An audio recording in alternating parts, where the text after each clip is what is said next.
आइए देखिए सीखते हैं क्या है इस क्वेश्चन में। A block of mass m with velocity v naught on a smooth horizontal surface strike a spring of stiffness k.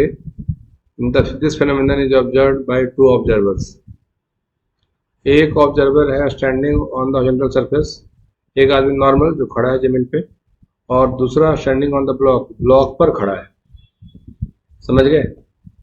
Yes तो क्वेश्चन का कहना है कि चलिए शुरू करते हैं। अकॉर्डिंग टू ऑब्जर्वर ए, जो ग्राउंड पर का ऑब्जर्वर है, the mechanical energy of spring mass system is conserved, so kinetic energy of the block is converted into potential energy of the spring.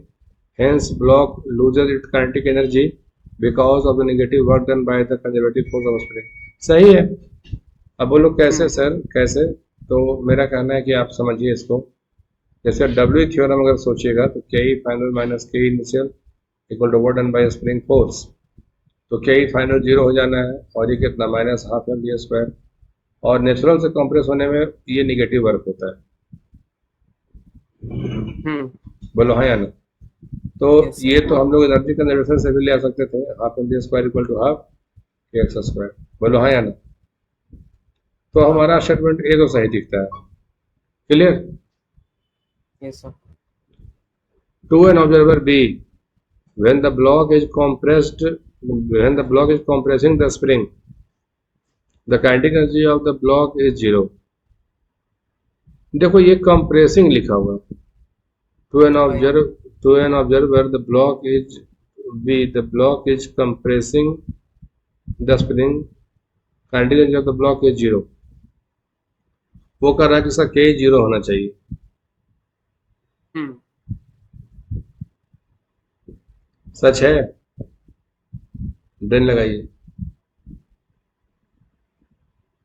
ये तो ट्रू पाया गया। और ये आदमी जब इस पे खड़ा है, ये आदमी इस पे खड़ा है, तो इसके हिसाब से वेव ब्लॉक हमेशा रेस्ट में रहना चाहिए। हाँ तो वो आदमी तो इसका मोशन दिखेगा नहीं। Yes sir To an observer wave when the block is compressing a spring, the kinetic energy of the block is zero.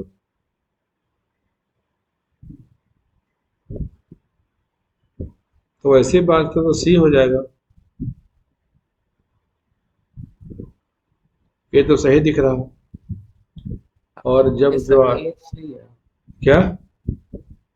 ए सही है मेनली बी में कंफ्यूज हूँ बी को गलत बोल रहा है?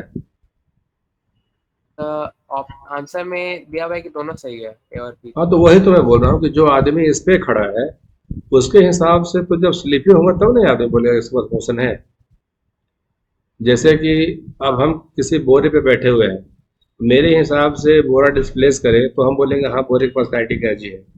लेकिन जो आदमी इस पे ऑलरेडी खड़ा है, इस पे, तो क्वेश्चन में कहीं स्लिपिंग का जिक्र तो हुआ नहीं, या फ्रिक्शन कोफिशिएंट कुछ दिया हुआ है कि हाँ इतने समय के बाद या इतना चलने के बाद दोनों में सेपरेशन शुरू हो जाएगा, कुछ दिया नहीं। तो उस हिसाब से हमें बी सही दिखता है। तो जब ऐसी बात है तो फिर सी हो जाएगा, मैंने all of the above true, C option. इसमें जोर देके बोलना पड़ेगा कि with respect to observer B, with respect to observer B, observer B, block of mass m is not moving.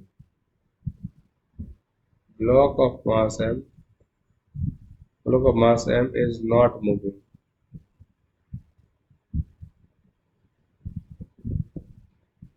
ठीक है? बट सर अगर ऑब्जर्वर बी के पर्सपेक्टिव से देखते हैं तो स्प्रिंग का कोई वर्क डन होगा वो देख लेगा उसका। जैसे कि वो क्या कहेगा, देखिए, ये अपने आप को रेस्ट मानेगा तो दुनिया को चलती हुई दिखाई देगी। हम्म तो दुनिया में ही तो स्प्रिंग भी आ गया, तो स्प्रिंग को देख ही लिया कि यहाँ कंप्रेशन है। जैसे तुम बट समझो सर मेरी। डब्ल्यू थ्योरम तो डायरेक्टली नहीं लगेगा यहाँ पे क्या? न्यूटन फोर्स डब्ल्यू थ्योरम तो डायरेक्टली नहीं लगेगा यहाँ पे अच्छा अच्छा, डब्ल्यू थ्योरम तो वैसे केस में ना देखो, जैसे कि हम लोग डब्ल्यू थ्योरम में एक चीज ऐड कर लेते हैं K five minus K is equal to what done by all the forces, real forces plus what done by all the pseudo forces, वो काउंट कर लेते हैं।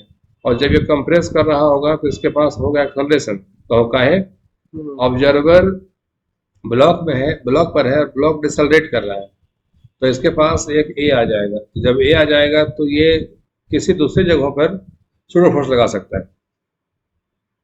ओके तो उस केस में K five minus K initial equal to what done by all the forces जब लिखते हैं ना, तो what done by real forces plus what done by pseudo forces, दोनों लिखना पड़ता है।